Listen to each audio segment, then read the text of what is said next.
Famille froide, tu ne es pas invité. Après avoir tout payé pour leur mariage, je leur ai coupé les ponts. Payez vous-même, sans su. J'ai tout annulé. Maintenant, réglez votre facture. Je m'appelle Caroline, j'ai 34 ans, et je me souviens encore de ce moment où je fixais mon téléphone, incrédule. Tu n'es pas invité. Héloïse ne veut pas de toi, disait le message de ma famille. Mes doigts tremblaient en assimilant ces mots glacials. 3 mois plus tôt à peine, j'avais vidé mon compte épargne pour financer la salle de mariage de rêve de mon frère, pour la somme de 25 000 €. De l'argent que j'avais mis des années à économiser. La trahison me lacérait plus profondément que n'importe quel couteau. Comment pouvait-il prendre mon argent, puis me rejeter? Si vous avez déjà ressenti la piqûre de la trahison familiale, sachez que j'ai grandi dans un quartier de classe moyenne en banlieue de Lyon et j'ai été la première de ma famille à aller à l'université. Mes parents, Robert et Martine, travaillaient sans relâche pour subvenir à nos besoins, mais il n'y avait jamais beaucoup d'extras. Mon frère, Guillaume, et moi partagions tout, des jouets au secret. Nous étions inséparables, terminant souvent les phrases l'un de l'autre et nous défendant férocement à l'école. Lorsque je suis parti à l'université, Guillaume m'appelait tous les dimanches soirs sans faute, désireux d'entendre parler de mes nouvelles expériences. Nos parents ont connu des difficultés financières il y a environ 5 ans lorsque papa a été licencié de l'usine où il travaillait depuis 27 ans. Maman a pris des gardes supplémentaires à l'hôpital où elle était infirmière, mais leurs économies de retraite ont subi un coup dur. Je m'inquiétais constamment pour eux, les appelant plus souvent et envoyant de l'argent quand je le pouvais. Pendant ce temps, ma propre carrière était florissante.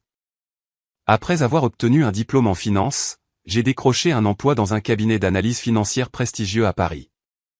Grâce à un travail acharné et des nuits tardives, j'ai grimpé les échelons plus vite que prévu. Chaque promotion apportait non seulement un salaire plus élevé, mais un profond sentiment de responsabilité envers ma famille. Je ne réussissais pas seulement pour moi, je réussissais pour nous tous. Tout a changé il y a 3 ans, lorsque Guillaume a rencontré Héloïse lors d'un barbecue entre amis. Il m'a appelé ce soir-là, inhabituellement animé, la décrivant comme la femme la plus incroyable qu'il ait jamais rencontrée. En 6 mois, ils étaient fiancés. J'ai pris l'avion pour la fête de fiançailles et j'étais sincèrement heureuse de rencontrer la femme qui avait conquis le cœur de mon frère. Héloïse était indéniablement belle, avec des cheveux roux parfaitement coiffés et un sourire chaleureux qui semblait illuminer la pièce. Au début, nous nous entendions à merveille. Nous faisions du shopping ensemble quand je venais, et elle m'appelait parfois pour me demander conseil sur des conflits au travail ou des questions familiales. J'avais l'impression de gagner une sœur, quelque chose que j'avais toujours voulu. Mais des changements subtils ont commencé à se produire environ 1 an après le début de leur relation. Les appels de Guillaume sont devenus moins fréquents. Lorsque nous parlions, Héloïse était presque toujours présente, répondant souvent aux questions qui lui étaient adressées ou dirigeant la conversation dans des directions différentes. Lors des réunions de famille, je remarquais comment elle corrigeait subtilement les histoires de Guillaume ou l'interrompait par ce que Guillaume veut vraiment dire, c'est. Plus troublant encore, mes parents sont rapidement tombés sous le charme d'Héloïse. Maman a commencé à la consulter sur tout, des plans de vacances aux décisions médicales. Papa, qui avait toujours été plutôt réservé, s'animait désormais avec enthousiasme autour d'Héloïse, riant de toutes ses blagues et s'en remettant à ses opinions. C'était comme s'ils avaient trouvé la fille qu'ils avaient toujours voulu, celle qui n'était pas partie à l'université pour une grande carrière en ville.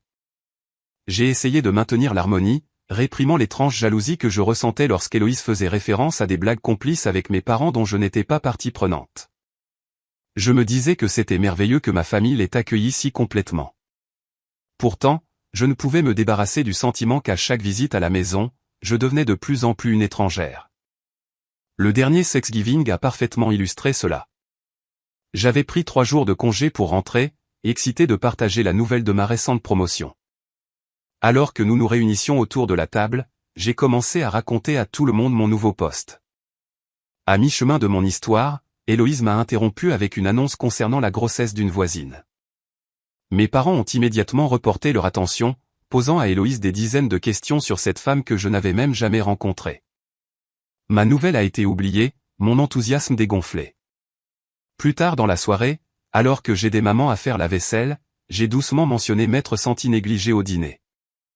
Maman a semblé sincèrement surprise. « Oh, chérie, nous entendons toujours parler de tes succès », a-t-elle dit en me tapotant la main. Héloïse a rarement l'occasion de partager les nouvelles de son quartier. J'ai hoché la tête et changé de sujet, mais une boule s'était formée dans mon estomac. Antoine, mon petit ami depuis 2 ans, a immédiatement remarqué le changement dans la dynamique de ma famille après cette visite de Thanksgiving. Alors que nous rentrions à l'aéroport, il a observé prudemment, « Ta famille te traite différemment quand Héloïse est là. C'est comme si tu devenais invisible. » J'ai écarté son inquiétude, expliquant que les familles évoluent et que je devais m'adapter. Mais ces mots sont restés, la première reconnaissance que ce que je vivais n'était pas seulement dans ma tête. Malgré ces tensions croissantes, je suis resté déterminé à rester connecté à ma famille. Ils étaient mes racines, mon histoire. J'ai planifié des appels vidéo réguliers, envoyé des cadeaux attentionnés et planifié des visites chaque fois que possible. Je croyais qu'avec suffisamment d'efforts et d'amour, la distance étrange que je ressentais pourrait être comblée. Je n'avais aucune idée à quel point je me trompais. La crise de la salle de mariage a commencé par un appel vidéo inattendu un mardi soir de janvier. Les visages de Guillaume et Héloïse remplissaient mon écran, tous deux ayant l'air inhabituellement sérieux. Après quelques banalités, Guillaume a expliqué qu'ils étaient tombés amoureux d'une nouvelle salle de mariage, un manoir historique avec de vastes jardins et une vue sur le lac. Leur lieu d'origine, une charmante grange locale, semblait soudain inadéquat comparé à cet endroit de rêve. Le seul problème, a interjeté Héloïse, la voix teintée de déception, c'est que c'est 20 000 € de plus que ce que nous avions budgété. Nous avons économisé tout ce que nous pouvions, mais ce n'est tout simplement pas suffisant. Guillaume a hoché la tête solennellement. Nous avons pensé à réduire nos plans, mais cet endroit est parfait. Il n'a qu'une seule date disponible cette année, et nous devons nous décider d'ici la semaine prochaine. Je pouvais voir l'espoir dans les yeux de mon frère et autre chose dans ceux d'Héloïse, de l'attente. Il n'avait pas directement demandé d'aide, mais l'implication pesait lourdement dans l'air. 3 jours plus tard, une réunion de famille a été convoquée par chat vidéo. Mes parents avaient l'air mal à l'aise lorsque papa a expliqué leur situation. Nous aimerions pouvoir aider avec la salle, les enfants. Ta mère et moi avons parcouru nos comptes 3 fois. Entre l'aide pour la fête de fiançailles et les paiements actuels pour le mariage, nous n'avons tout simplement rien de plus à donner. Le visage d'Héloïse s'est effondré dramatiquement. Je comprends, dit-elle, bien que son ton suggère le contraire. Je suppose que certaines familles ont des priorités différentes. Les parents de ma cousine Juliette ont hypothéqué leur maison pour son mariage. Maman a semblé consternée par la comparaison et papa a fixé ses mains. Une fois l'appel terminé, je me suis assise dans mon appartement, des feuilles de calcul ouvertes sur mon ordinateur portable. J'économisais diligemment depuis des années pour un acompte sur un appartement, pour ma sécurité future. 25 000 € épuiseraient la majeure partie de mes économies, mais je pouvais m'en sortir. Guillaume avait toujours été là pour moi, et c'était son grand jour. Je voulais qu'il ait tout ce dont il rêvait. Le lendemain matin, j'ai appelé Guillaume quand je savais qu'Héloïse était à son cours de yoga. Je veux aider avec la salle. Je peux couvrir la différence. 25 000 €, pour inclure une marge pour tout autre coût imprévu. La ligne est restée silencieuse un instant. Carole, tu es sérieuse? La voix de Guillaume s'est brisée. C'est trop. Nous ne pouvons pas accepter ça. Tu peux et tu le feras, ai-je insisté. Tu es mon seul frère et je veux que ta journée soit parfaite. Considère ça comme un investissement dans ton bonheur. La gratitude de Guillaume était écrasante. Tu n'as aucune idée de ce que cela signifie pour nous. Tu seras notre invité d'honneur. Plus que ça, tu feras partie de tout. Cela n'arriverait pas sans toi. Cet après-midi-là, j'ai visité ma banque et initié le virement. La banquière a légèrement levé les sourcils en traitant le retrait. C'est une partie importante de vos économies, a-t-elle noté professionnellement. Êtes-vous sûr de vouloir continuer? J'ai hoché la tête avec assurance, bien que mon estomac se soit serré d'un doute momentané. Ce soir-là, Antoine et moi étions assis sur notre canapé, des plats à emporter étalés devant nous, pendant que je lui racontais ma décision. Sa fourchette s'est arrêtée à mi-chemin de sa bouche. 25 000 €. Carole, c'est la majeure partie de ton fonds pour l'appartement. Je sais, ai-je reconnu. Mais c'est pour Guillaume. Tu aurais dû entendre à quel point il était heureux. Antoine a posé sa fourchette. Je ne remets pas en question ta générosité. J'espère juste qu'ils apprécient ce que cela signifie pour toi. C'est un sacrifice énorme. Lorsqu'Héloïse m'a finalement appelé pour me remercier, sa gratitude a semblé répétée et brève. C'est tellement généreux de ta part, a-t-elle dit, sa voix manquant de l'émotion que j'avais attendue. Guillaume me dit que tu veux t'impliquer dans l'organisation. C'est gentil, mais ne te sens pas obligé. L'organisation est stressante et tu es tellement occupé par le travail. Plus tard cette semaine-là, je suis passé chez eux pour déposer quelques magazines de mariage que j'avais achetés. Par la porte partiellement ouverte, j'ai entendu Héloïse parler à quelqu'un au téléphone. Sa sœur essaie de prendre le dessus maintenant qu'elle paie, disait-elle. J'apprécie l'argent, mais je n'ai pas besoin d'une autre opinion sur tout. Lorsque j'ai confronté Guillaume à ce sujet plus tard, il a semblé embarrassé mais évasif. Héloïse est juste stressée par toutes les décisions. Elle ne voulait rien dire de mal. Elle est vraiment reconnaissante de ton aide. Nous le sommes tous les deux. J'ai choisi de le croire, repoussant mon malaise. Pourtant, en rentrant chez moi, je ne pouvais pas chasser le sentiment que quelque chose de fondamental avait changé. Les sessions de planification excitantes que j'avais imaginées semblaient peu susceptibles de se concrétiser. Néanmoins, je me suis dit que l'important était de donner à Guillaume le mariage de ses rêves. Mon implication était secondaire. Ce que je n'avais pas réalisé alors, c'est que je n'avais pas seulement écrit un chèque. J'avais involontairement acheté un siège au premier rang pour ma propre exclusion de ma famille. La première session de planification du mariage m'a rempli d'excitation. Héloïse avait créé une discussion de groupe intitulée l'équipe mariage de rêve qui m'incluait, sa mère, mes parents et ses deux demoiselles d'honneur. Nous nous sommes rencontrés dans un café local où Héloïse a distribué des classeurs à code couleur contenant des chronologies, des photos d'inspiration et des feuilles de budget. J'étais impressionné par son organisation et j'ai feuilleté avidement les matériaux, notant des idées dans les marges. Ces centres de table sont magnifiques, ai-je commenté, pointant un arrangement de roses et de gypsophile.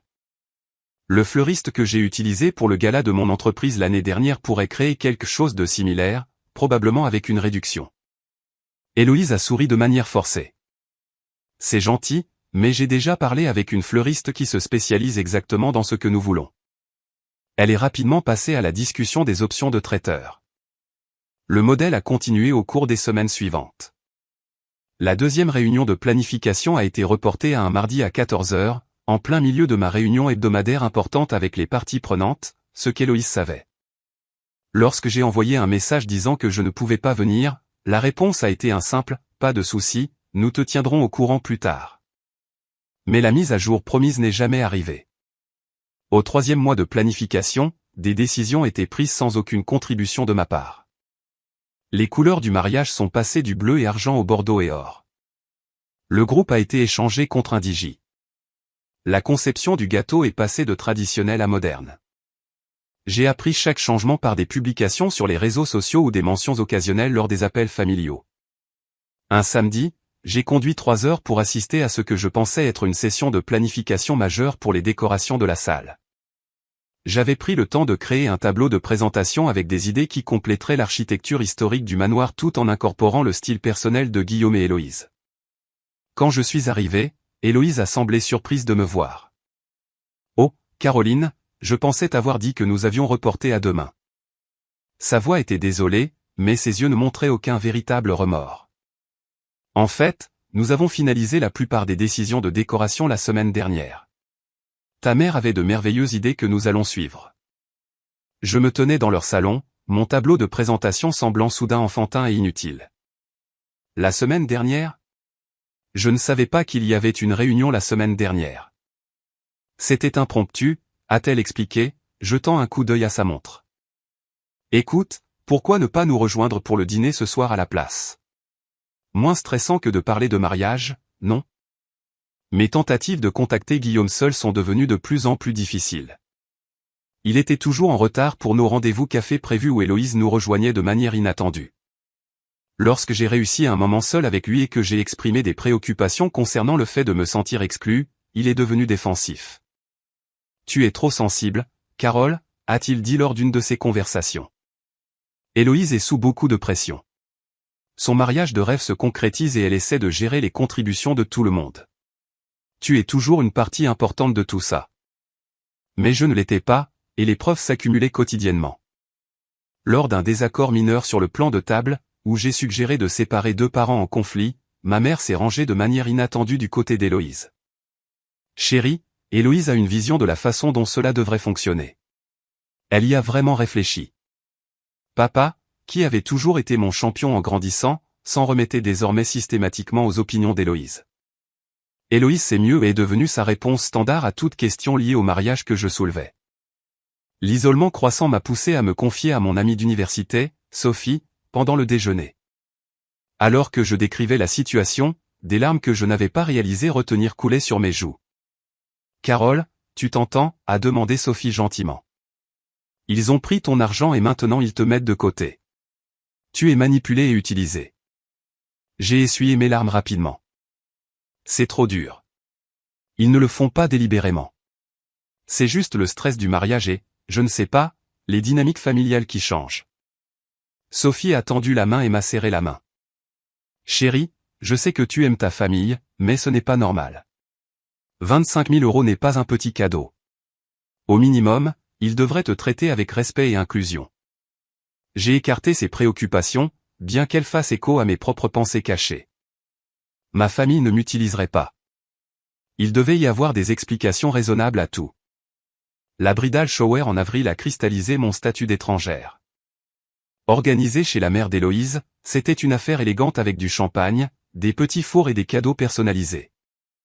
Je suis arrivé tôt pour aider à l'installation, mais les demoiselles d'honneur d'Héloïse, Chloé et Manon, arrangeaient déjà tout selon un plan détaillé que je n'avais pas vu. Lorsque les invités sont arrivés, j'ai remarqué que chaque femme portait un corsage spécial, sauf moi. Pendant la cérémonie d'ouverture des cadeaux, la mère d'Héloïse a fait un discours touchant remerciant tous ceux qui avaient contribué à rendre le mariage spécial. Mon nom n'a pas été mentionné malgré ma contribution étant de loin la plus importante. Alors que je rentrais chez moi ce soir-là, un vide s'est creusé dans ma poitrine. La vérité que j'avais évitée s'est cristallisée en une clarté nette. Je n'étais plus une figure centrale dans la vie de mon frère. Plus troublant encore, toute ma famille s'était réalignée avec Héloïse au centre et moi en périphérie. Ce que je ne pouvais pas comprendre, c'était pourquoi. Que avais-je fait pour mériter cet effacement progressif ? Le moment définitif de la trahison est arrivé inopinément, un mardi après-midi pluvieux. J'étais passé chez mes parents pour déposer un cadeau d'anniversaire pour mon père lorsque j'ai remarqué une pile d'enveloppes sur le comptoir de la cuisine. L'adresse de retour indiquait les noms de Guillaume et Héloïse, et j'ai immédiatement reconnu qu'il s'agissait des invitations de mariage. La curiosité mélangée à l'excitation, j'en ai pris une, me demandant à quoi ressemblait le design final après des mois de planification. Ma mère est entrée au moment où j'admirais l'élégant gaufrage bordeaux et or. « Oh, celles-ci viennent d'arriver hier », a-t-elle dit, attrapant sa tasse de café. « Elles sont jolies, n'est-ce pas ?» J'ai hoché la tête et ouvert l'enveloppe, sortant la suite d'invitations. Mes yeux ont scanné les détails, puis se sont arrêtés brusquement à la section énumérant les participants au mariage. Le témoin et les garçons d'honneur de Guillaume étaient listés. La demoiselle d'honneur et les demoiselles d'honneur d'Héloïse étaient listées. Mon nom n'apparaissait nulle part. « Maman », ai-je dit lentement. « Je ne suis pas dans le cortège. » Elle a semblé mal à l'aise, se concentrant intensément sur le fait de remuer son café. Héloïse pensait qu'il serait préférable que tu puisses simplement profiter de la journée en tant qu'invité.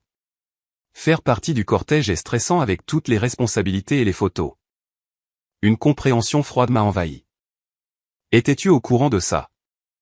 Guillaume l'a mentionné il y a quelques semaines, a-t-elle admis. J'ai supposé qu'il en avait discuté avec toi. J'ai conduit directement à l'appartement de Guillaume, l'invitation serrée dans ma main. Lorsqu'il a ouvert la porte, son expression est immédiatement passée de l'accueil à la lassitude. « Pourquoi ne suis-je pas dans ton cortège de mariage ?» ai-je demandé sans préambule, brandissant l'invitation.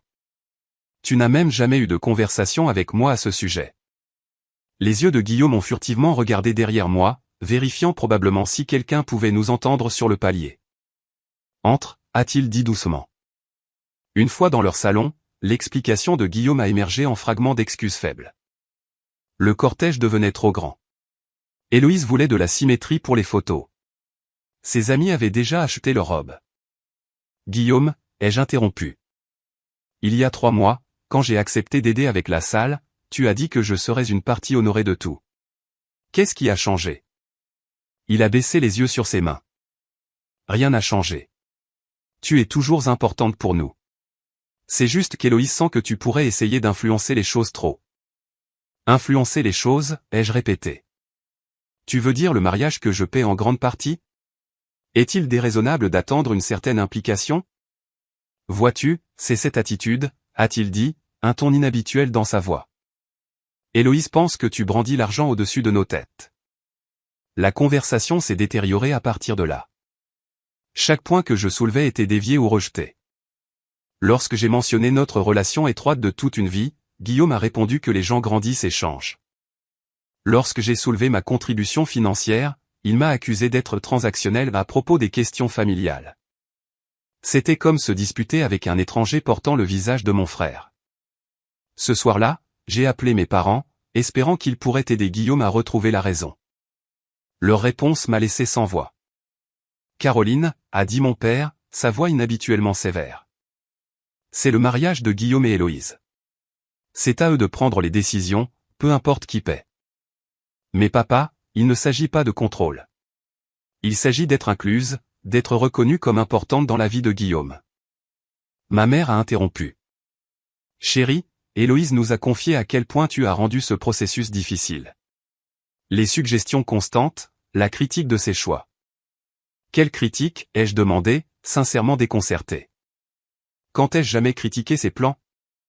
Un lourd silence a suivi. Héloïse a dit que tu disais aux gens qu'elle n'épousait Guillaume que pour son héritage potentiel, que tu trouvais son goût ringard, que tu étais embarrassé de l'avoir dans la famille. J'étais sidéré. Je n'ai jamais dit aucune de ces choses, jamais. Qui vous a dit ça? Héloïse nous a montré les messages, a répondu mon père. Quel message? Je n'ai jamais envoyé de message comme ça. Ma voix s'était élevée jusqu'à un cri, ce qui arrivait rarement. Un autre silence. Eh bien, a finalement dit ma mère, peut-être qu'il y a eu un malentendu, mais pour l'instant, l'important est de soutenir Guillaume et Héloïse pendant cette période stressante. Tu devrais peut-être prendre du recul. Après avoir raccroché, je me suis assise sous le choc sur mon canapé, essayant de comprendre ce qui se passait. Héloïse avait apparemment construit une narration à mon sujet, une fausse, et ma famille l'avait acceptée sans poser de questions.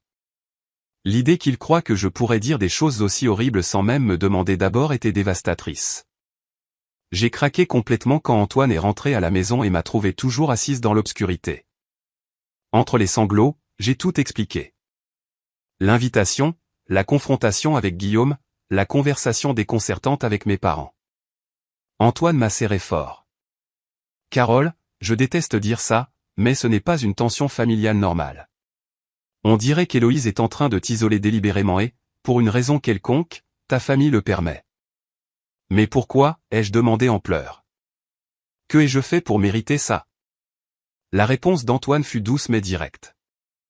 Parfois, ce n'est pas ce que tu as fait. Certaines personnes se sentent menacées par les relations fortes. Ton lien avec Guillaume, ta réussite financière, l'amour de tes parents pour toi. Héloïse pourrait voir tout cela comme une compétition. Le lendemain matin, encouragé par Antoine, j'ai écrit un email sincère à toute ma famille. J'ai exprimé ma douleur, mais aussi mon amour continu et mon désir de réparer tout dommage qui avait pu être causé. J'ai directement abordé les fausses accusations, déclarant clairement que je n'avais jamais rien dit de négatif sur Héloïse. J'ai terminé en disant que, quel que soit mon rôle dans le mariage, je voulais soutenir le bonheur de Guillaume et maintenir nos liens familiaux. Les réponses, quand elles sont finalement arrivées, étaient froidement polies et remarquablement similaires dans le ton.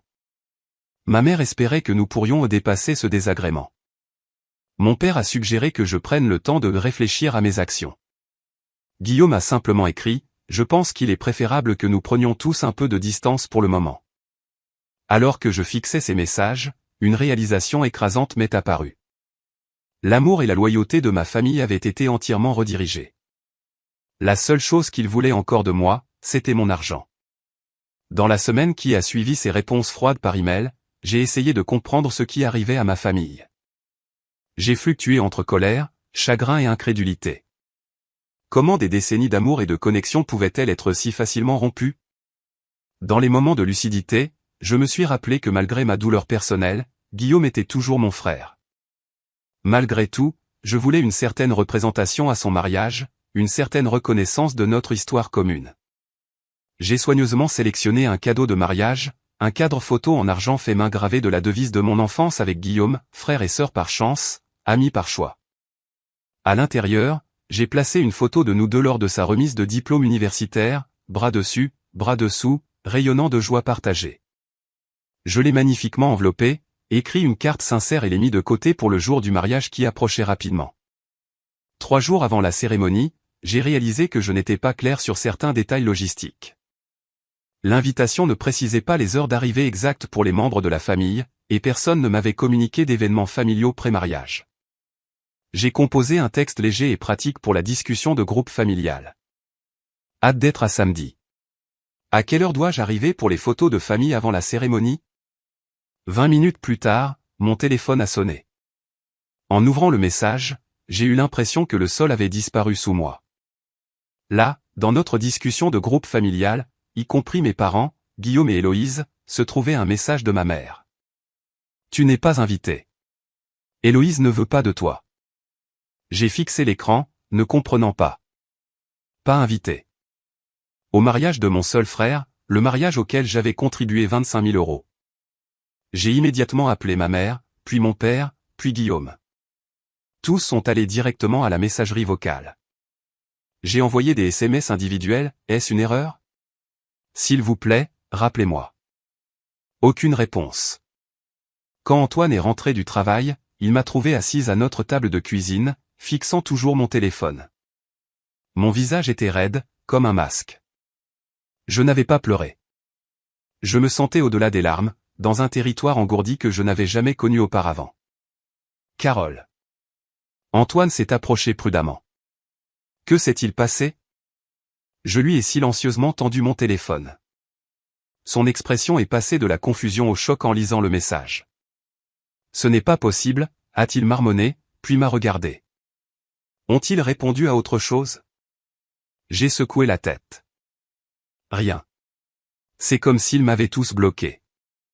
Antoine m'a serré dans ses bras, et ce n'est qu'alors que les larmes sont venues. Des sanglots violents, secouant le corps, qui semblaient arrachés de la partie la plus profonde de moi. J'ai pleuré pour le frère que j'avais perdu, pour la famille qui m'avait abandonné, pour les 25 000 € qui semblaient maintenant être un paiement pour ma propre exclusion. Cette nuit-là, je n'ai pas pu dormir. Je n'arrêtais pas de rejouer chaque interaction avec Héloïse depuis qu'elle était entrée dans nos vies, cherchant des signes avant-coureurs que j'aurais pu manquer. La façon dont elle sapait subtilement mes réalisations dans les conversations familiales. Comment elle redirigeait l'attention chaque fois que je parlais. Les commentaires étranges sur le fait que mon appartement était tellement axé sur la carrière et pas très chaleureux. Chaque souvenir apparaissait maintenant sous une nouvelle lumière sinistre. Le lendemain matin, mon amie d'université Sophie m'a appelé. Sa voix était hésitante. Carole, je ne sais pas si je devrais te dire ça, mais j'ai croisé Mélanie de ta ville natale hier. Mélanie était une amie de longue date de la famille qui nous connaissait depuis l'enfance. Selon Sophie, elle venait de recevoir son invitation de mariage et était confuse au sujet de certaines des histoires qu'Héloïse racontait aux invités. Apparemment, Héloïse affirmait que j'avais essayé de prendre le contrôle de l'organisation du mariage, que j'avais insulté la famille d'Héloïse et que j'avais menacé de retirer mon soutien financier à moins que certaines exigences ne soient satisfaites. Mélanie n'y a pas cru, m'a assuré Sophie. Elle te connaît trop bien, mais elle pensait que tu devais savoir ce qu'Héloïse dit de toi. La trahison s'est étendue au-delà de la famille pour inclure ma réputation dans ma ville natale. Héloïse n'était pas seulement en train de m'exclure. Elle détruisait systématiquement mon image auprès des gens qui m'avaient connu toute ma vie. J'ai senti quelque chose se briser en moi. Le dernier fil d'espoir que tout cela était un malentendu qui pourrait être résolu. Ma famille ne m'avait pas seulement exclu. Ils avaient permis à Héloïse de me diffamer, de réécrire qui j'étais dans leur narration. Et ils l'avaient fait après avoir pris mon argent. De l'argent qui représentait des années de travail acharné et de sacrifice. Le jour du mariage est passé. Je l'ai passé avec Antoine dans un chalet au bord du lac, mon téléphone éteint, incapable de supporter la pensée de voir des publications sur les réseaux sociaux ou de recevoir des messages d'amis bien intentionnés. Lorsque j'ai finalement rallumé mon téléphone 2 jours plus tard, il n'y avait aucun message de ma famille. Pas une seule question sur mon absence. Pas un mot d'explication ou de regret.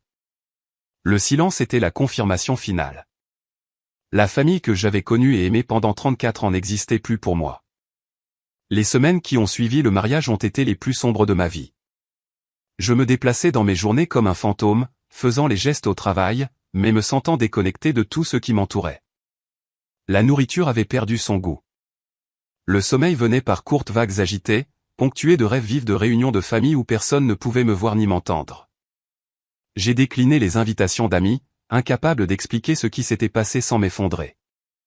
Antoine a observé ce déclin avec une inquiétude croissante. Un soir, il s'est assis à côté de moi sur le canapé où je fixais un livre depuis plus d'une heure sans tourner une seule page. « Carole, je pense que tu devrais parler à quelqu'un de professionnel à ce sujet, » a-t-il dit doucement. « Ce que ta famille a fait, c'est traumatisant. Tu n'as pas à traverser ça seul. » Ma réaction initiale a été la résistance. La thérapie semblait être un aveu que quelque chose n'allait pas chez moi, pas avec la situation. Mais alors qu'une autre nuit d'insomnie s'étirait devant moi, j'ai réalisé qu'Antoine avait raison. J'étais en train de me noyer dans le chagrin et j'avais besoin d'aide pour retrouver le chemin du rivage. Ma première séance de thérapie avec le docteur Dubois a été gênante et en larmes. J'ai trébuché sur l'histoire, toujours incapable de comprendre à quel point ma famille s'était retournée contre moi si rapidement et complètement. Le docteur Dubois a écouté attentivement, posant occasionnellement des questions de clarification. Vers la fin de la séance, elle a dit quelque chose qui a arrêté mes pensées. « Caroline, ce que vous décrivez ressemble à une campagne d'aliénation coordonnée, probablement initiée par Héloïse, mais permise par votre famille. Ce n'est pas une tension familiale normale ou le stress du mariage. C'est une manipulation émotionnelle à un niveau troublant. » Ces mots ont donné une structure au chaos que je ressentais. Ce n'était pas mon imagination. Ce n'était pas ma faute. Quelque chose de véritablement toxique avait infiltré mon système familial, et j'étais devenu sa cible. Au cours des séances suivantes, le docteur Dubois m'a aidé à comprendre que je pleurais non seulement la perte de ma place dans ma famille, mais la perte de qui je pensais que ma famille était. Les parents qui m'avaient élevé pour valoriser l'honnêteté et la loyauté avaient trahi ces principes mêmes. Le frère qui avait été mon allié le plus proche m'avait abandonné pour sa nouvelle loyauté envers Héloïse. « Vous pleurez la famille que vous pensiez avoir », a expliqué le docteur Dubois. « C'est une perte profonde et elle mérite d'être honorée. » 4 semaines après le mariage, j'ai fait l'erreur de vérifier Instagram. L'algorithme, ignorant ma situation familiale, affichait en évidence des photos du mariage de Guillaume et Héloïse. La salle était encore plus magnifique que je ne l'avais imaginé. Des guirlandes lumineuses illuminant le manoir historique, des arrangements floraux en cascade descendant les escaliers en pierre, un gâteau à 7 niveaux qui a dû coûter des milliers d'euros. Tout rendu possible par ma contribution. Sur une photo, mes parents se tenaient fièrement à côté du couple, rayonnant de joie. La légende disait, tellement reconnaissant pour cette journée parfaite avec notre famille parfaite. L'exclusion était complète. J'avais été effacé non seulement de l'événement, mais du concept même de famille. Cette nuit-là, je me suis effondré à nouveau. La blessure s'est rouverte, et du sel y a été versé libéralement. Antoine m'a tenu pendant que je pleurais, murmurant des réconforts qui semblaient vides face à l'ampleur de la trahison. Le lendemain, j'ai reçu un appel inattendu de la sœur de ma mère, tante Isabelle. Nous avions toujours été proches, mais elle vivait en Provence et n'était pas souvent impliquée dans les événements familiaux à Lyon. « Caroline, je viens d'apprendre ce qui s'est passé avec le mariage », a-t-elle dit sans préambule. Je ne pouvais pas le croire quand mon amie Donna m'a dit que tu n'étais pas là. Que se passe-t-il? Le barrage a cédé alors que je lui racontais tout. L'argent, l'exclusion, le SMS, le silence qui a suivi. À ma surprise, tante Isabelle n'a pas semblé choquée. Je déteste dire ça, a-t-elle dit quand j'ai fini, mais Héloïse a fait quelque chose de similaire avec l'ami de Guillaume, Marc, l'année dernière. Tu te souviens de son ami d'enfance qui a soudainement cessé de venir. Héloïse a convaincu Guillaume que Marc lui avait fait des avances lors d'une fête. Marc l'a nié complètement, mais Guillaume a choisi de croire Héloïse. Je trouvais ça étrange à l'époque, mais maintenant je vois un schéma. Une clarté froide m'a envahi. Elle est en train de l'isoler, ai-je dit doucement. C'est ce que font certains types de personnes manipulatrices, a confirmé Isabelle. Elles coupent systématiquement leurs partenaires des systèmes de soutien, surtout ceux qui pourraient voir à travers leur manipulation. Le fait que tu sois forte, réussie, Et que tu aies eu un lien étroit avec Guillaume t'a probablement fait la cible numéro 1. Notre conversation a duré plus de 2 heures. Tante Isabelle a promis d'essayer de parler à mes parents, bien qu'elle ne soit pas optimiste quant à changer leurs esprits immédiatement. Ils sont sous son emprise en ce moment, a-t-elle dit. Il faudra peut-être du temps pour qu'ils voient ce qui se passe. Cette conversation avec tante Isabelle a été la première fissure dans l'obscurité qui m'entourait. Je n'étais pas folle. Je n'étais pas seule. Quelqu'un dans ma famille me voyait encore clairement. Au travail, mes performances avaient notablement souffert. Ma patronne, Nathalie, m'a appelé dans son bureau un matin. Je m'attendais à une réprimande, mais j'ai trouvé de la compassion à la place. Caroline, tu as toujours été l'une de nos membres d'équipe les plus solides, a-t-elle dit. Mais quelque chose ne va clairement pas. Tu n'as pas à me dire ce que c'est, mais je veux que tu saches que nous t'apprécions et voulons te soutenir à travers tout ça. Sa gentillesse a brisé une autre couche de mon isolement. Je me suis retrouvé à lui raconter une version simplifiée de ce qui s'était passé. Au lieu de jugement, elle a offert un soutien pratique, des délais ajustés, la possibilité de travailler à domicile certains jours et le programme d'aide aux employés de l'entreprise pour un counseling supplémentaire. Alors que mai devenait juin, j'ai pris la décision difficile de bloquer ma famille immédiate sur les réseaux sociaux. Chaque publication, chaque aperçu de leur vie continue sans moi, était comme appuyé sur une ecchymose. Le docteur Dubois a soutenu cette décision comme une forme d'autoprotection, non de punition. Les limites ne sont pas des murs, a-t-elle expliqué. Ce sont des clôtures avec des portes que vous contrôlez. Pour l'instant, vous devez fermer la porte pour guérir. Plus tard, vous pourriez choisir de l'ouvrir à nouveau, mais ce sera votre décision quand vous serez plus forte. Antoine a suggéré un voyage d'un week-end dans le sud de la France, un endroit que j'avais toujours voulu visiter. Loin de la ville, entouré de la tranquillité ancienne de la côte. J'ai ressenti les premiers frissons de paix. En regardant le coucher de soleil peindre le ciel en orange et rose brillant, j'ai réalisé que la beauté existait toujours dans le monde, indépendamment des actions de ma famille. La douleur n'effaçait pas la possibilité de la joie. Elle l'obscurcissait juste temporairement. Je ne sais pas qui je suis sans eux, ai-je confessé à Antoine alors que nous étions assis sur le rivage rocheux. J'ai toujours été la sœur de Guillaume, la fille de Robert et Martine. Même mon ambition était en partie de les rendre fiers. Qui suis-je maintenant? Antoine m'a pris la main. Tu es Caroline. Tu es compatissante, brillante, résiliente et aimée. Ta famille t'a aidé à te former, mais elle ne te définit pas. C'est peut-être ta chance de découvrir qui tu es en dehors de ces rôles. Alors que l'eau clapait doucement contre le rivage, j'ai senti quelque chose changer en moi. Pas exactement la guérison, mais la possibilité de celle-ci. Une petite graine de force prenant racine dans le paysage dévasté de mon cœur. 6 mois après le mariage auquel je n'ai jamais assisté, l'automne est arrivé avec un air vif et de nouveaux commencements. Mon appartement, autrefois rempli de photos de famille qui me causaient de la douleur, affichait maintenant de l'art que j'aimais, des souvenirs de week-end avec Antoine et des photos avec des amis qui avaient prouvé leur loyauté pendant mes jours les plus sombres. J'avais établi de nouvelles traditions pour remplacer les rituels familiaux qui étaient maintenant perdus pour moi. Les dimanches matins autrefois réservés aux appels avec mes parents sont devenus mon temps pour le yoga et le journal. Les plans de Thanksgiving impliquaient un dîner entre amis plutôt qu'un voyage à Lyon.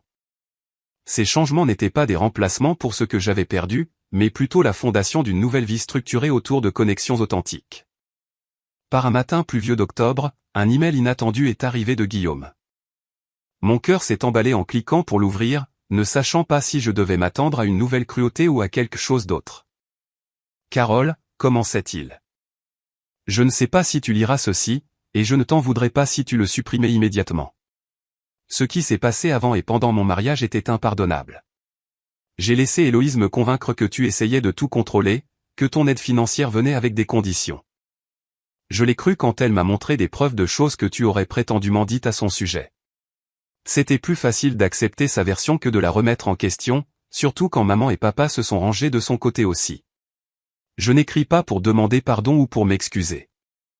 J'écris parce que tu mérites de savoir que je regrette ce qui s'est passé chaque jour. Le frère que tu connaissais n'aurait jamais traité ça de cette façon. Je me suis perdu en cours de route. Et dans le processus, j'ai perdu la relation la plus importante de ma vie. Je suis tellement désolé, Carole. J'ai lu l'email plusieurs fois, les émotions tourbillonnant, colère, sentiment de justification, un murmure de soulagement que Guillaume ait aperçu la vérité, et une blessure persistante qui me coupait jusqu'à l'os. Après avoir consulté le docteur Dubois, j'ai rédigé une réponse mesurée. Guillaume, merci pour ton email. Je ne ferai pas semblant que tes mots effacent la douleur d'avoir été exclu de ton mariage après avoir contribué 25 000 € pour le rendre possible, ou l'humiliation de m'être fait dire par SMS que je n'étais pas la bienvenue. Ce qui s'est passé n'était pas seulement blessant. C'était cruel d'une manière que je n'avais jamais imaginé que ma famille pourrait l'être. J'apprécie ta reconnaissance de ce qui s'est passé. Pour l'instant, je me concentre sur ma guérison et la reconstruction de ma vie. Je ne suis pas prête pour la réconciliation, mais je suis heureuse de savoir que tu reconnais le tort qui a été fait. J'espère que tu prends soin de toi, Carole. Sa réponse est venue rapidement, me remerciant d'avoir même lu son message et respectant mes limites. Presque comme une pensée après coup, il a mentionné que les choses avaient été compliquées récemment, car Héloïse avait commencé à exprimer des préoccupations concernant son amitié étroite avec son témoin, suggérant que leur relation était inappropriée. Le schéma continuait. Les mêmes tactiques d'isolement qui avaient fonctionné pour séparer Guillaume de moi étaient maintenant déployées contre ses amis. Une partie de moi se sentait justifiée, mais une plus grande partie se sentait juste triste. La dynamique de contrôle que j'avais aperçue se resserrait autour de mon frère comme un nœud coulant. Sur le plan financier, j'avais lentement commencé à me remettre de la perte importante. Ma promotion était venue avec une augmentation de salaire, et j'avais mis en œuvre un plan d'épargne strict pour reconstruire mes fonds épuisés. Chaque dépôt dans mon compte épargne était comme récupérer un morceau de moi-même, un rappel que je pouvais me remettre de ce revers. Le docteur Dubois m'a aidé à encadrer ce qui s'était passé en termes de relations versus transactions. Le véritable amour, que ce soit entre membres de la famille, amis ou partenaires, est donné librement sans attente de retour, a-t-elle expliqué. Ce à quoi votre famille a participé était transactionnel. Ils ont pris votre contribution financière mais ont retiré leur amour lorsque vous ne vous êtes pas conformé aux attentes d'Héloïse. Ce n'est pas ainsi que fonctionnent les relations saines. Ce cadre m'a aidé à reconnaître la différence entre les connexions authentiques et les connexions conditionnelles. J'ai commencé à évaluer toutes mes relations à travers ce prisme, renforçant les liens avec des amis qui avaient fait preuve d'un soutien inconditionnel et créant une distance saine avec ceux dont l'affection semblait dépendre de ce que je pouvais leur fournir. En novembre, tante Isabelle est venue à Paris et nous avons passé un week-end à nous rattraper. Elle a apporté des nouvelles de la famille élargie, des cousins, des oncles et des tantes à qui diverses histoires avaient été racontées sur mon absence du mariage, mais qui avaient leurs doutes. Plusieurs membres de la famille m'ont contacté depuis que j'ai commencé à poser des questions, a-t-elle expliqué pendant le brunch. Ils sentaient que quelque chose n'allait pas dans le récit qu'Héloïse filait, mais ils ne savaient pas comment te contacter directement. Par tante Isabelle, j'ai renoué avec des proches qui avaient fait partie de mon enfance, mais qui s'étaient éloignés pendant les années Héloïse. Ma cousine Rachel m'a invité au spectacle de ballet de sa fille.